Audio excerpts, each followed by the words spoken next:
Scene 1. Arrival at Camp Crystal Lake.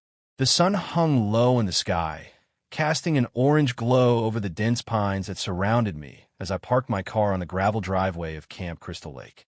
I stepped out, inhaling the crisp autumn air, tinged with the earthy scent of decaying leaves. The camp looked almost serene, a stark contrast to the stories I had heard over the years. As I approached the wooden sign that read, "Welcome to Camp Crystal Lake," I felt a shiver run down my spine. It was a welcoming sign, but a warning echoed in my mind. I could see the cabins lined up like sentinels, their wooden frames weathered and worn, each creak and groan whispering secrets of the past. I grabbed my backpack from the car and made my way toward the main lodge, the crunch of twigs beneath my feet punctuating the otherwise still air. The chirping of crickets began to rise, a haunting melody that seemed to welcome me to this forsaken place. The lodge door creaked open, and I stepped inside. Dust motes danced in the beams of light filtering through the grimy windows. It felt as if the walls themselves were holding their breath, waiting for something to happen. I dropped my bag on a worn-out couch, the fabric rough against my fingers. My heart raced with a mix of excitement and an inexplicable dread. I couldn't shake the feeling that I was being watched. Scene 2. Settling in. As night fell, I settled into my cabin, the flickering light from a single bulb casting shadows that twisted and morphed on the walls. The old wood creaked ominously, as if the cabin itself was alive, breathing in the night air. I pulled out my flashlight and began to explore, my footsteps echoing in the silence. Every corner of the cabin seemed to hold secrets. Old photographs of campers with smiles frozen in time, a rusted axe hanging on the wall, and a diary left behind, yellowed pages filled with scribbles about campfire stories and ghost tales. One entry stood out, a frantic scrawl about a boy named Jason who had drowned in the lake, and how he came back, vengeful and merciless. I felt a chill race down my spine. Who was Jason? The tales of his legend flooded my mind like a dark tide. I shook my head, dismissing the haunting thoughts. I needed to focus on my own adventure, not the ghosts of the past. Scene 3. The lake. The moon hung high in the sky, illuminating the surface of Crystal Lake, which shimmered like a silver sheet. I grabbed my flashlight and made my way down to the water's edge. The night was eerily quiet, broken only by the occasional rustle of leaves and the distant hoot of an owl. As I stood there, the cool breeze kissed my skin, and I felt an inexplicable pull towards the lake. I knelt down, my fingers brushing against the surface, sending ripples across the water.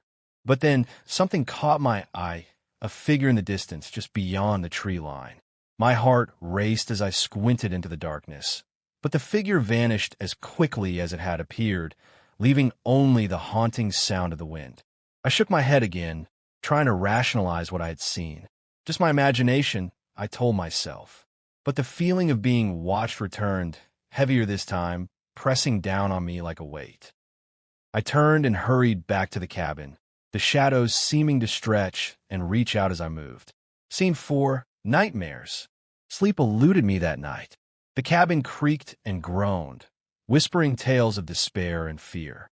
I tossed and turned, the diary entry replaying in my mind, the mention of Jason gnawing at my thoughts. Each time I closed my eyes, I could see his face, a grotesque mask of rage and pain. Suddenly, a loud crash jolted me awake. My heart pounded in my chest as I sat up, straining to listen.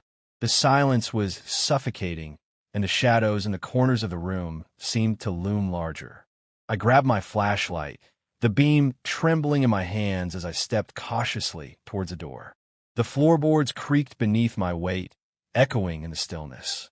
I opened the cabin door, the chill of the night air wrapping around me like a shroud. The moonlight illuminated the path to the lodge, and I took a deep breath, steeling my nerves. Scene 5. The lodge encounter. As I entered the lodge, the air felt heavy, thick with anticipation. I scanned the room, the darkness swallowing the corners. My heart raced as I moved deeper inside, the beam of my flashlight flickering across the walls, revealing old photographs and dusty furniture. Then I saw it, a dark figure lurking in the shadows. My breath caught in my throat as I stumbled back, the flashlight beam shaking violently. The figure stepped into the light, and I froze in place.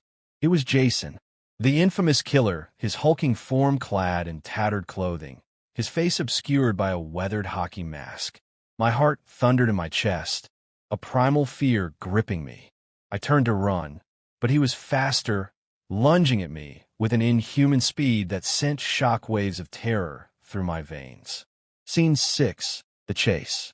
I dashed out of the lodge, my feet pounding against the ground as I sprinted towards the lake. The sound of his heavy footsteps echoed behind me, relentless and terrifying. I could feel the adrenaline coursing through my body, propelling me forward as I glanced back to see him gaining on me, his silhouette looming larger in the darkness. The moonlight reflected off the lake, creating a path of shimmering light. I could hear the water lapping at the shore, a siren's call urging me to escape. I reached the water's edge and skidded to a halt, my heart racing as I weighed my options. The boat. I remembered the small wooden boat tied up at the dock. I leaped into the water, the coldness shocking my system as I swam towards the dock. I could hear Jason's heavy breathing behind me, the splashing of water as he followed.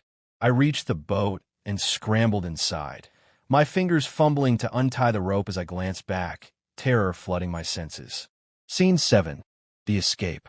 With a final yank, the rope came loose, and I paddled frantically away from the shore, the boat moving slowly against the current. The moonlight danced on the surface of the water, but my eyes were fixed on the figure standing at the edge of the lake. Jason watched, unmoving, a terrifying statue against the backdrop of the night. My heart pounded as I paddled harder, the oars splashing against the water. I felt a sense of exhilaration mixed with fear, the realization that I had escaped, at least for now. But the sense of safety was fleeting as the stories of Jason echoed in my mind, the tales of how he always returned. Suddenly, a loud splash erupted behind me, and I whipped around to see Jason launching himself into the water, his powerful strokes cutting through the waves as he pursued me with an intensity that sent chills down my spine. Panic surged through me, and I paddled with all my strength, the boat swaying dangerously in the water. Scene 8. The Final Confrontation. I could feel the boat starting to drift, the current pulling me closer to the center of the lake. Jason's relentless pursuit echoed in my ears, the splashing becoming louder, more urgent. My mind raced as I frantically searched for a way to escape. Suddenly, I spotted a small island in the distance, its silhouette barely visible against the night sky. I directed the boat towards it, praying for safety. Each stroke of the oar felt like an eternity, my muscles burning as I fought against the fear that threatened to consume me. With every ounce of strength left in me, I reached the island and leaped out of the boat, stumbling onto the shore. I turned to look back, my breath ragged as I watched Jason emerge from the water, his form drenched and menacing. I turned and ran, the ground beneath me uneven and treacherous. The island was small, a patch of earth surrounded by the dark depths of the lake. I could hear the rustling of leaves as I darted between the trees, my heart pounding in my ears. I could feel the presence of Jason behind me, his heavy footsteps growing closer. I ducked behind a massive tree, pressing my back against the rough bark, my breath hitching in my throat as I listened. Scene 9. A desperate hiding place. I could see him moving, his hulking figure searching the area, the moonlight casting eerie shadows across his face. He was methodical, each movement deliberate as he scanned the surroundings. My heart raced, panic clawing at my throat as I fought to remain silent. The sound of his footsteps grew faint, and I dared to peek around the tree. He was gone, but I knew he wouldn't stop searching. I needed to hide better, to find a place where he wouldn't find me. I glanced around and spotted a small thicket of bushes nearby. I sprinted towards it, my body trembling as I shoved myself into the dense foliage. The branches scratched at my skin, but I didn't care. I needed to remain hidden. As I huddled in the darkness, the forest felt alive, the whispers of the wind creating a symphony of terror. I could hear the leaves rustling, the distant call of an owl echoing through the night. Scene 10. The silence before the storm. The silence enveloped me, thick and oppressive that I could feel the weight of the night pressing down, each moment stretching into eternity. My breathing slowed as I tried to steady myself, but the fear was relentless, gnawing at the edges of my mind. Minutes passed, and I felt the darkness wrapping around me, swallowing me whole. Then, I heard it, a faint sound like the snapping of a twig in the distance that I froze, my heart pounding in my chest. The sound grew closer, and I could hear the unmistakable sound of heavy footsteps, the ground trembling beneath the weight of my pursuer. I held my breath, pressing my back against the earth, praying that I would remain unseen.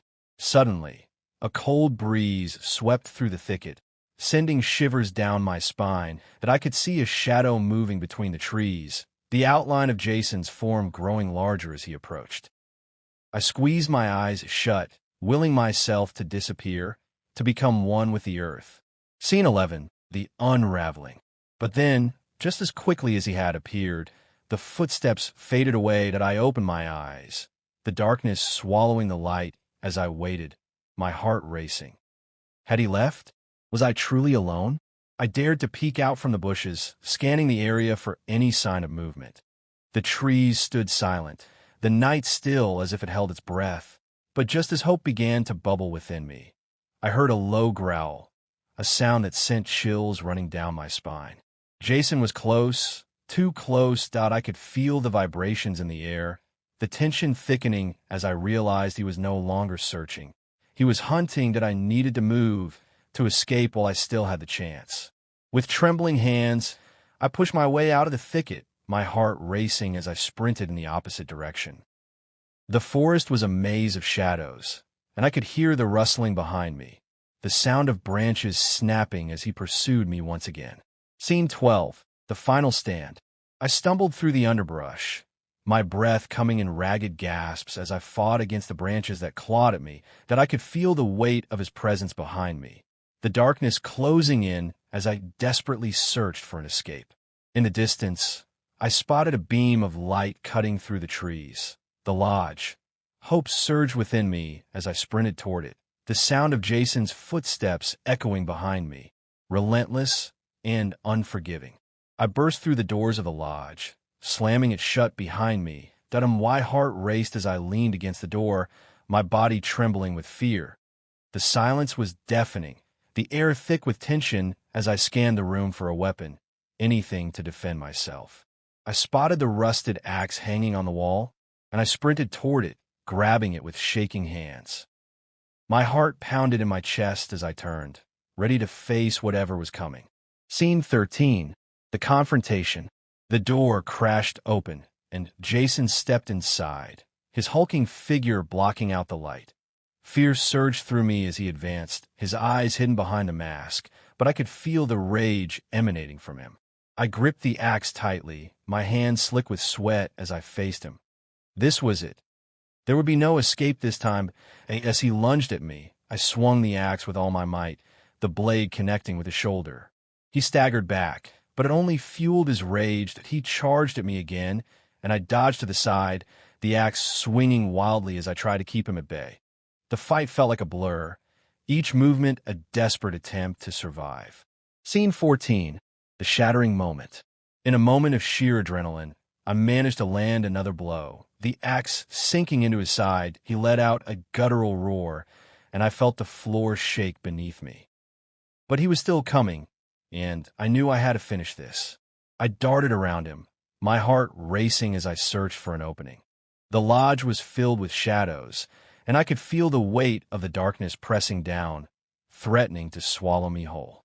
With one final, desperate swing, I aimed for his neck, the axe connecting with a sickening thud. Jason fell to the ground, the mask rolling off his face, revealing the twisted visage beneath, a face that was more monster than man. Scene 15. The aftermath.